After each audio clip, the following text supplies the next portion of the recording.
यह Bible in one year का हिंदी प्रकरण है। 78वां दिन।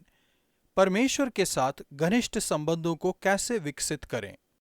अमेरिकी पासबान जॉन विम्बर के जीवन और सेवकाई ने मेरे जीवन पर, हमारे चर्च पर और विश्व भर में बहुत से दूसरे चर्चों पर महान प्रभाव बनाया है। उन्होंने कहा, परमेश्वर जो कह रहे हैं उसे सुनने की योग्यता, परमेश्वर जो कर रहे हैं उसे देखने की योग्यता और चमत्कारिता के स्तर में जीने की योग्यता आती है जैसे ही एक व्यक्ति पिता के साथ वही घनिष्ठ संबंध और निर्भरता को विकसित करता है जैसे कि यीशु ने किया। यीशु ने जो किया वह कैसे किया, इसका उत्तर पिता के साथ उनके संबंध से मिलता है।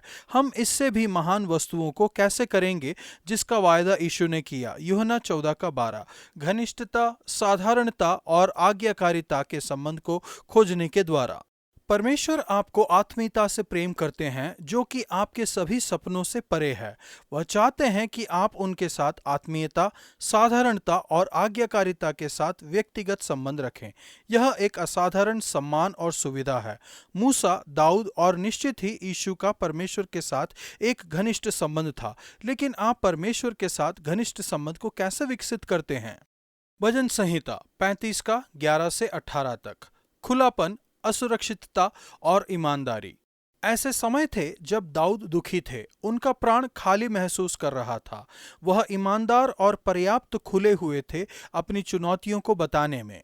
नंबर 1, विरोध। दाऊद ने बहुत विरोध का सामना किया, उन लोगों से जिन्होंने भलाई के बदले बुराई की और उन पर प्रहार किया। शायद से आप भी बहुत विरोध का सामना करें उन लोगों से जो भलाई के बदले बुराई करते हैं और आप पर प्रहार करते हैं।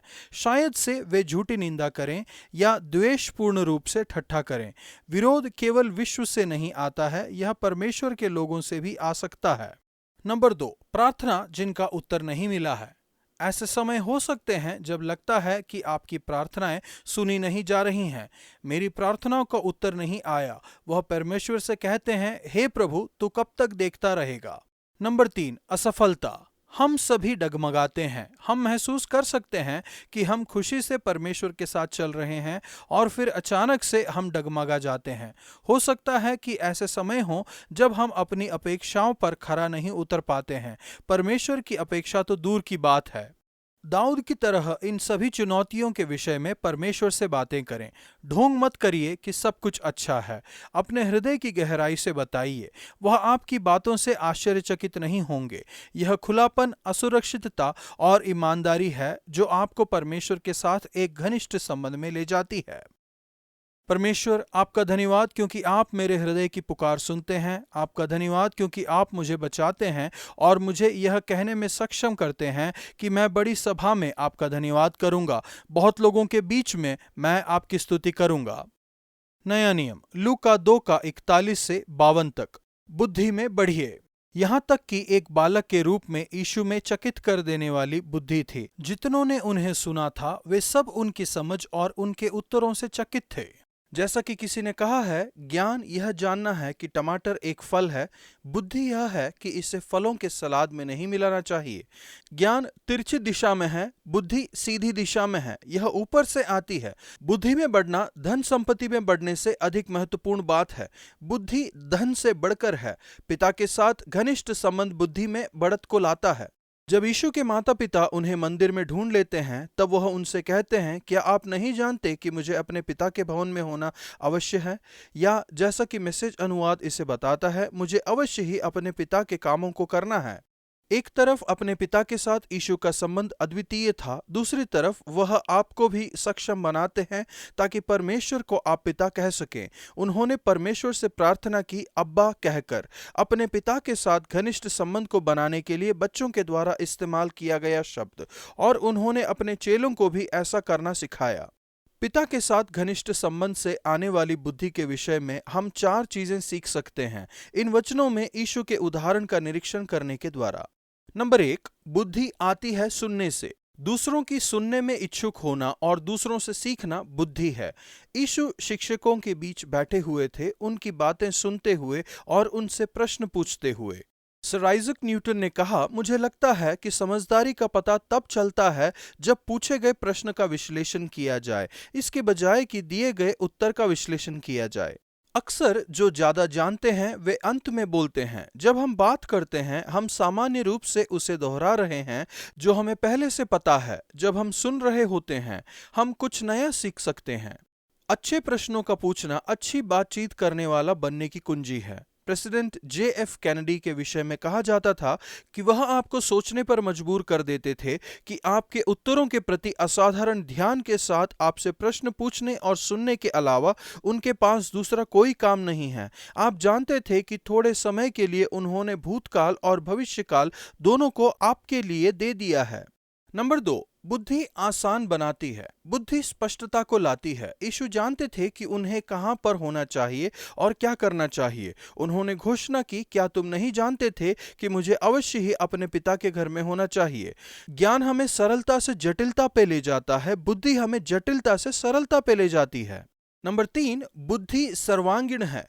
बुद्धि न केवल हमारी बातों में दिखाई देती है लेकिन हमारे जीवन जीने के तरीके में भी दिखाई देती है।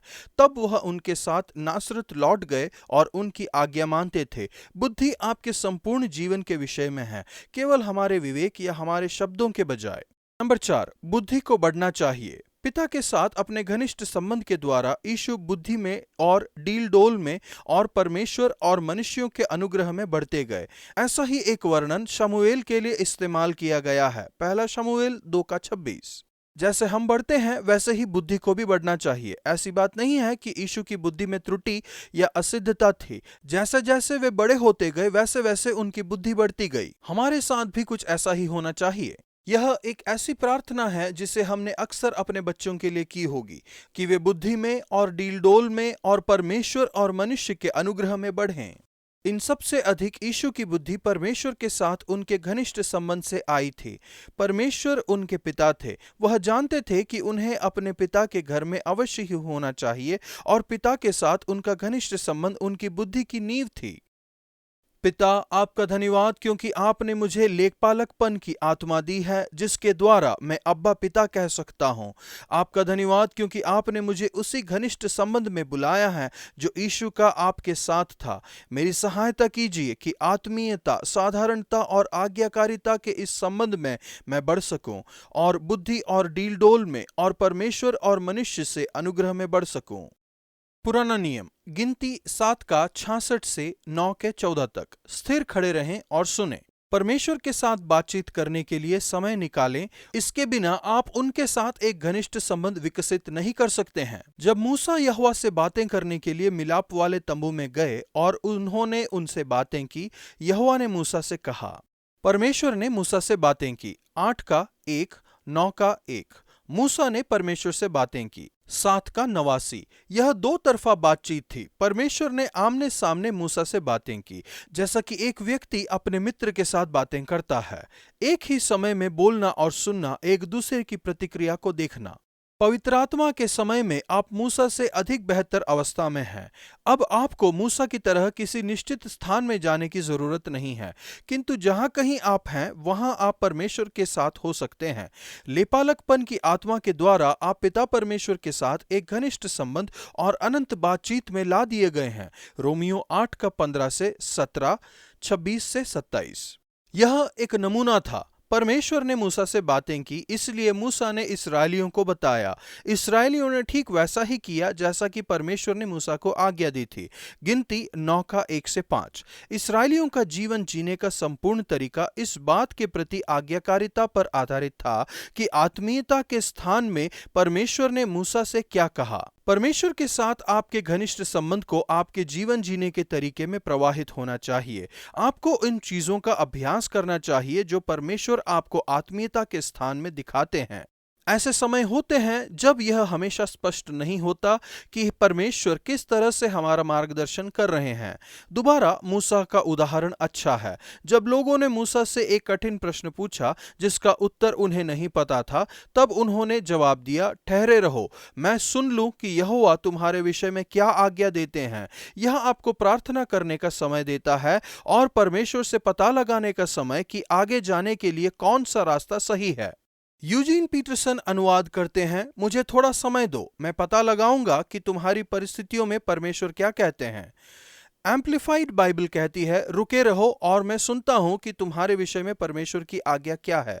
जीवन की व्यस्तता में रुकिए और सुनिए कि परमेश्वर क्या चाहते हैं कि आप करें। परमेश्वर आपका धन्यवाद, क्योंकि हर दिन मैं आपसे मिल सकता हूं, आपसे बात कर सकता हूं और आपसे सुन सकता हूं। मेरी सहायता कीजिए ताकि मैं सुन सकूं कि आप मुझसे क्या कह रहे हैं और आज आत्मीयता, सरलता और आज्ञाकारिता के इस संबंध में जी सकूं। लूका 2:43। मैंने हमेशा आश्चर्य किया है कि कैसे मरियम और यूसुफ ने पूरे एक दिन यात्रा कर ली थी और तब जाकर उन्हें पता चला कि उनका बेटा उनके साथ नहीं था। यद्यपि मुझे बताना पड़ेगा कि एक बार हम अपने मित्रों के साथ भोज के लिए बाहर गए और अपनी मंजिल तक पहुंचने पर हमें पता चला कि हमारा एक बच्चा हमारे साथ नहीं था। मुझे अपने मेज़बान को यह बताने में शर्म महसूस हुई और मैं बहुत ही चिंतित भी थी कि हमारा बच्चा सुरक्षित है या नहीं। मैं आश्चर्य करती हूँ कि क्या मरियम और यूसुफ भी वापस लौटते समय ऐसे ही बातचीत कर रहे थे जैसे कि हम कर रहे थे, कि यह किसकी गलती थी। दोनों ही मामलों में धन्यवाद हो परमेश्वर का कि बच्चे सुरक्षित थे। यीशु मंदिर में थे और धार्मिक लीडर्स से बात कर रहे थे और हमारा बच्चा टीवी देख रहा था। आज का वचन, हे प्रभु, तू कब तक देखता रहेगा? इस विपत्ति से जिसमें उन्होंने मुझे डाला है मुझको छुड़ा। जवान सिंहों से मेरे प्राण को बचा ले। मैं बड़ी सभा में तेरी धन्यवाद करूंगा, बहुतेरे लोगों के बीच में तेरी स्तुति करूंगा। भजन संहिता 35:17-18।